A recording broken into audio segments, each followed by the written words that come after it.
બનાસ નદીની અંદર નવા પાણી આવ્યા અને દાંતીવાડા ડેમની અંદર જે પાણીનું જળસ્તર હતું તેની અંદર જે વધારો થયો છે તેને લઈ અને નવા સમાચાર આવી ગયા છે. આપણી બનાસકાંઠા જિલ્લાની જીવાદોરી સમાન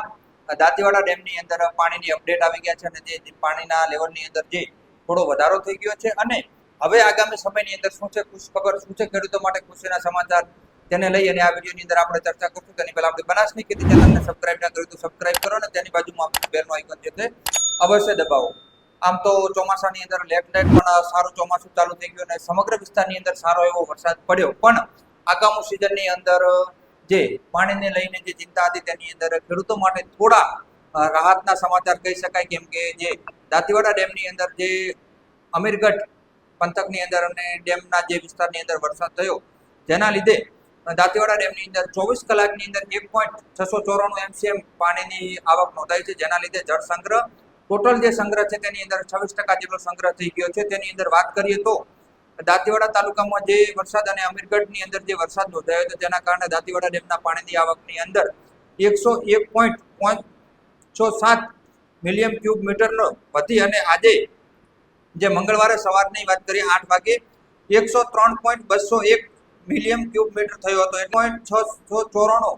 MCM નો વધારો થયો છે. ડેમની કુલ સંગ્રહ ક્ષમતાની વાત કરીએ તો 397.119 મિલિયન ક્યુબ છે. તેની સામે આશરે 26% જેટલો પાણીનો જથ્થો હાલ ઉપલબ્ધ છે. હાલમાં ઇનફ્લો એટલે કે નવા પાણીની આવક નથી, પણ તેમ છતાં ખેડૂતો માટે રાહતના સમાચાર એક દેખાઈ રહ્યા છે. તેના વિશે આગળ વાત કરીએ તો આઉટફ્લોની વાત કરીએ તો 0.70 ક્યુમેક આઉટફ્લો છે, એટલે કે નહેરની અંદર પાણી છોડવામાં આવી રહ્યું છે અને દાંતીવાડા અને અમીરગઢ પંથકના નોંધાયેલા વરસાદની સીધી અસર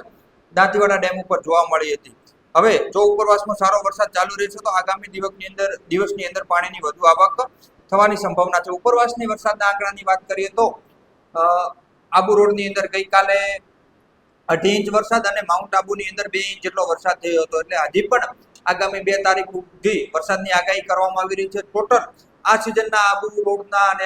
માઉન્ટ આબુના વરસાદની વાત કરીએ તો જે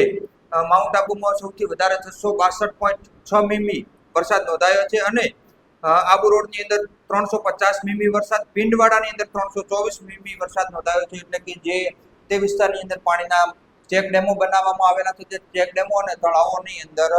પૂરતા પ્રમાણમાં જથ્થો આવી ગયો છે તેવું અનુમાન છે અને હવે વધુ વરસાદ થશે તો સીધું જ દાંતીવાડા ડેમની અંદર પાણીની આવક શરૂ થશે, એટલે કે હજી માઉન્ટ આબુ વિસ્તારની અંદર વધારે વરસાદ થાય અને પિંડવાડા કે જે બનાસ નદીનું ઉદ્ગમ સ્થાનના વિસ્તારની જે પહાડીઓ છે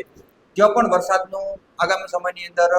આગાહી કરવામાં આવી રહી છે. એટલે હજી 2 તારીખ સુધી ત્યાં વરસાદ વરસે અને જે તેના ઉપર નાના મોટા જળાશય થયો અને ચેક ડેમો જે આવેલા છે